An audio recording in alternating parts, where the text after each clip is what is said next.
అందరికీ నమస్తే, welcome to Q news. నేను రాజు. మరి తెలంగాణ రాష్ట్రంలో స్థానిక సంస్థల ఎన్నికల వాతావరణం నెలకొనిందని చెప్పుకోవచ్చు.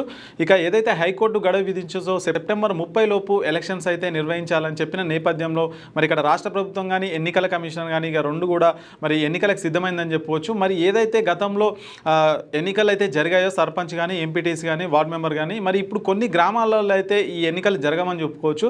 మరి ఎందుకంటే ఇది సంగారెడ్డి జిల్లాలో కొన్ని గ్రామాల్లో అంటే ముఖ్యంగా 18 గ్రామాల్లో చూసుకుంటే ఈ స్థానిక సంస్థల ఎన్నికలు అయితే జరగవని చెప్పొచ్చు. మరి ఎందుకంటే ఇక్కడ ఇది హైదరాబాద్కు దగ్గరగా ఉన్న ప్రాంతం కాబట్టి పటాన్ చెరువు అదేవిధంగా జిన్నారం మండలంలోని ఒక 18 గ్రామాలను అయితే మరి మున్సిపాలిటీలో కలుపుతూ మరి ప్రభుత్వం అయితే నిర్ణయం తీసుకుంది. ఆ మేరకు గెజిట్ కూడా విడుదల చేసింది. అంటే ఇంకా ఆటోమేటిక్గా అవి ఇక గ్రామాల నుంచి ఏదైతే మున్సిపాల్స్ ఉంటాయో మరి ఆ పరిధిలోకి అయితే వచ్చేసాయి. ఇంకా మరి అక్కడ మున్సిపాలిటీకి వచ్చిన తర్వాత ఇక అక్కడ గ్రామ పంచాయతీలు ఉండవు కాబట్టి అక్కడ ఎన్నికలు అయితే జరగవని చెప్పొచ్చు. స్థానిక సంస్థలు ఏదైతే ఉంటాయో సర్పంచ్, వార్డు మెంబర్, ఎంపీటీసీ ఇలాంటివి జరగవు. ఇక వాటికి మున్సిపాలిటీ ఉంటాయి, కౌన్సిలర్ కావచ్చు, కార్పొరేటర్ కావచ్చు. సో ఈ ఎన్నికలు అయితే జరుగుతాయి అన్నమాట. మరి రీసెంట్గా ఏదైతే మంత్రివర్గం దానికి సంబంధించిన మరి ఆ గ్రామాలను ఏవైతే ఉంటాయో వాటిని మున్సిపాలిటీలో కలుపుతూ మరి ఆమోదం కూడా తెలిపిందని చెప్పుకోవచ్చు. మరి ఇంకా ఆ గ్రామాల్లో అయితే సర్పంచులు, వార్డు మెంబర్లు ఉండరని చెప్పుకోవచ్చు. మరి ఇన్ని రోజుల దాకా అక్కడైతే స్థానిక సంస్థల ఎన్నికలు అయితే జరిగాయి. ఇక ముందైతే ఇక జరగమని చెప్పొచ్చు. ఇక కేవలం ఏవైతే కౌన్సిలర్స్ ఉంటారో కౌన్సిలర్ కావచ్చు, కార్పొరేటర్ కావచ్చు, మున్సిపల్ చైర్మన్స్ కావచ్చు, ఇక ఈ ఎలక్షన్లు మాత్రమే అక్కడ ఉంటాయని చెప్పుకోవచ్చు. మరి ఎందుకంటే అవి హైదరాబాద్కి అయితే దగ్గర ప్రాంతం అన్నమాట. ఇప్పుడు మన పటాచరం చూసుకున్న, జిన్నారం చూసుకున్నా ఇవి హైదరాబాద్కి అయితే దగ్గరగా ఉండే ప్రాంతాలు అనమాట. మరి అభివృద్ధి చెందిన గ్రామాలుగా వాటిని అయితే పరిగణించి మరి వాటిని మున్సిపాల్లో అయితే కలిపేశారనమాట. ఇంకా ఆ మేరకు గెజిట్ కూడా విడుదలైంది. ఇక ముందు ఇక నుంచి అవైతే గ్రామాలు కావన్నమాట, అవి మున్సిపాలిటీలు అనమాట.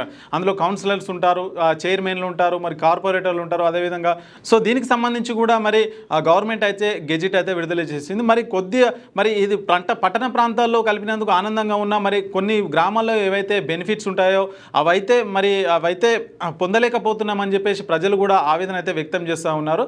మరి ఎందుకంటే గ్రామాల్లో కొందరు పేద ప్రజలు ఉంటారు, మధ్యతరగతి ప్రజలు ఉంటారు. వాళ్ళందరూ కూడా ఉపాధికి సంబంధించిన హామీ పనికి అయితే వెళ్తూ ఉంటారు. మరి ఆ పని మాత్రం ఇప్పుడు ఇక్కడ ఉండదని చెప్పుకోవచ్చు. ఎందుకంటే అది కేవలం గ్రామాలలోనే ఉంటుందన్నమాట.